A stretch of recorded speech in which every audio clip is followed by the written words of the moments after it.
To determine if an electronic device can survive a modern electromagnetic environment, engineers rely on a specific, rigorously defined test protocol, IEC 61000-4-6. This standard provides the definitive baseline for evaluating a device's functional immunity against conducted radio frequency interference. The standard mandates testing across a strict frequency band ranging from 150 kHz up to 80 MHz. This specific spectrum is selected to accurately simulate the dense, persistent noise generated by industrial switching equipment and AM broadcast transmitters. At these frequencies, electromagnetic waves possess massive physical dimensions.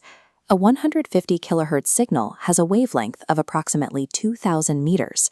Even at the 80 MHz upper limit, the wavelength remains close to 3.75 meters, which easily dwarfs the physical enclosure of a typical desktop or industrial device. The chassis is too small to intercept these massive waves, allowing airborne energy to pass harmlessly over the box until illuminating the thick black cable. The vulnerability lies entirely in the attached external wiring. Power lines, sensor cables, and network connections typically extend for several meters. Their physical lengths naturally align with the exact quarter-wave or half-wave resonant conditions of the surrounding interference. The primary threat to modern electronics does not come from airborne noise piercing the outer shell. The external cables act as highly efficient passive antennas, capturing ambient energy and funneling common-mode RF currents directly into the internal circuitry. Once that RF current enters the equipment, it travels along the printed circuit board traces. The destination is almost always the most sensitive part of the system, the high-precision analog input stages. Circuit designers attempt to block this energy by placing passive components, like shunt capacitors, at the inputs. At megahertz frequencies, the microscopic parasitic inductances inherent to the circuit board traces and the capacitor leads themselves render these passive defenses completely transparent. Bypassing the filters, the high-frequency RF energy slams directly into the active semiconductor elements of the operational amplifiers.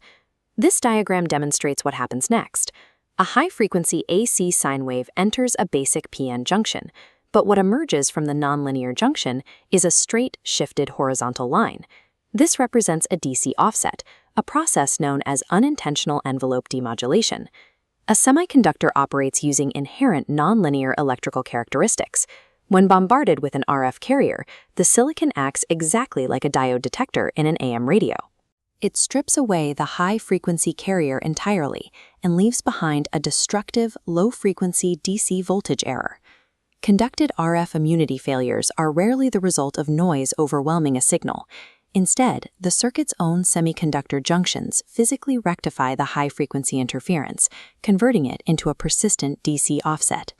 To properly expose this silicon vulnerability, the IEC 61000-4-6 standard explicitly forbids testing with a flat, continuous wave RF signal. As we see in this diagram, a uniform continuous wave is insufficient. The standard mandates an 80% amplitude modulated wave, driven by a 1 kHz sine wave. This specific modulation profile is designed to mimic the aggressive, transient voltage spikes found in real-world industrial environments. Looking at the peak measurement here, we can quantify the physical stress of this requirement. An 80% AM wave forces a peak envelope voltage that is exactly 1.8 times higher than the unmodulated carrier. This 1.8 times multiplier creates an immediate physical threat. The rapid voltage spikes force the input protection components, such as TVS diodes and varistors, to endure early clamping cycles or reach premature thermal saturation, stripping the circuit's primary defense. This intense modulation profile places extreme physical demands on the laboratory test equipment generating the signal. This chart compares the required carrier power against the peak envelope power. Because electrical power scales with the square of voltage, the required peak power spikes dramatically, creating a strict delta of positive 5.1 decibels.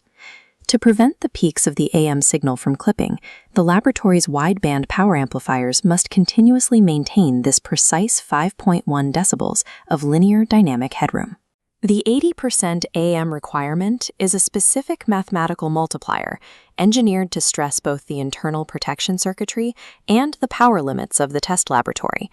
Let's track the RF energy as it travels across the printed circuit board traces towards the operational amplifier.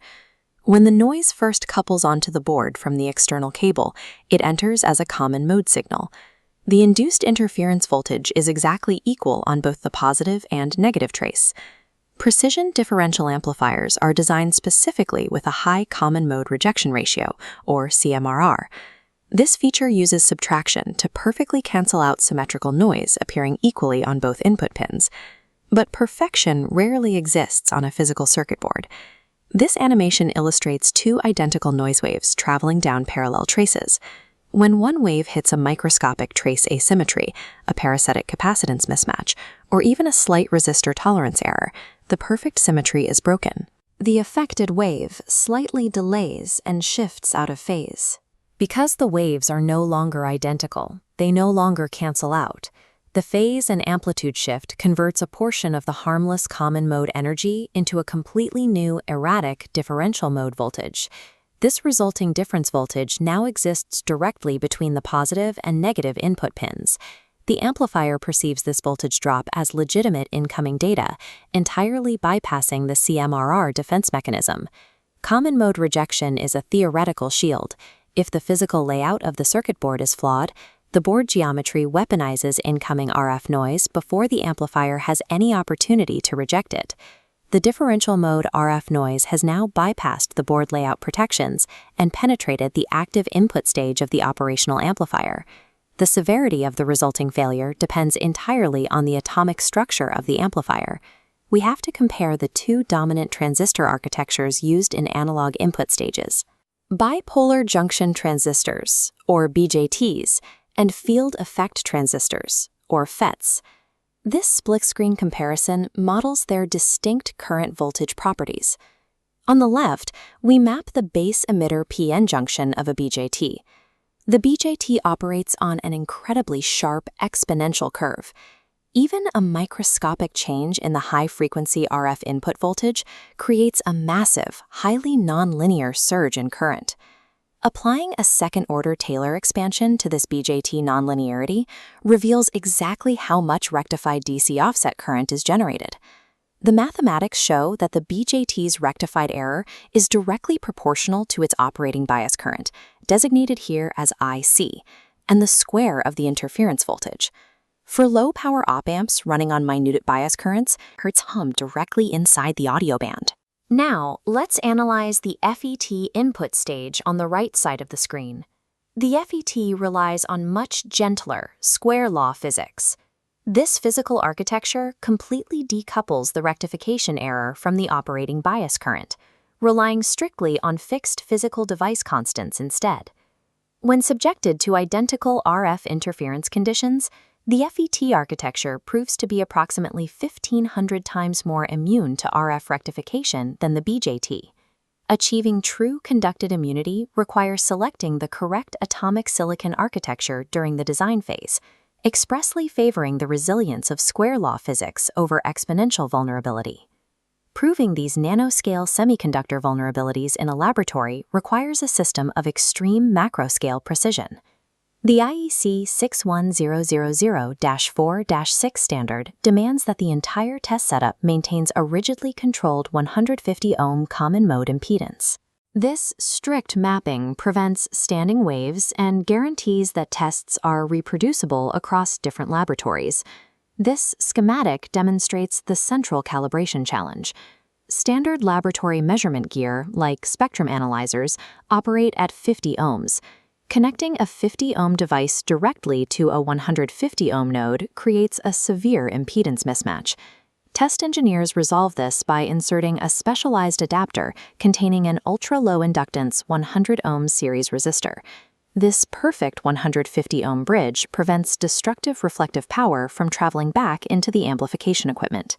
Once the impedance is locked, the laboratory executes the test following strict temporal rules. The injection frequency must be swept upward in tight, discrete steps, with each jump no larger than 1% of the previous frequency. At each of these microscopic steps, the signal must dwell on the target for 1 to 3 seconds. This strict pause ensures that slow microprocessors inside the equipment under test have enough time to actually register the injected fault and fail.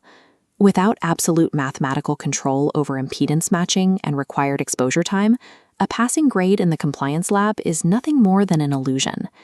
In 2023, the IEC published Edition 5 of the 61004-6 standard, introducing a massive efficiency update to these rigid testing protocols. Edition 5 officially permits multi-signal testing. Laboratories can now inject 2 different test frequencies into the amplifier simultaneously, effectively cutting the total required test time by 50%. However, pushing 2 simultaneous tones into an amplifier that is already operating near its physical saturation limit introduces a severe variable. Looking at this frequency spectrum graph, we see the results of intermodulation distortion, or IMD. When a nonlinear amplifier is pushed too hard, it forces the 2 intended test frequencies, F1 and F2, to mix together. This mixing spawns unintended phantom signals on the edges of the spectrum. The most dangerous of these are the third-order products, calculated as 2F1 minus F2. Because the amplifier generates them, these rogue, uncalibrated frequencies are blasted directly into the target device. If the equipment is susceptible to one of these phantom frequencies, the system crashes. The laboratory records a false fault, failing the device, for an RF frequency that the standard wasn't even attempting to evaluate. Multi-tone testing offers incredible speed, but efficiency must never compromise linearity. An overdriven amplifier generates phantom interference, creating false failures at frequencies that were never meant to be tested.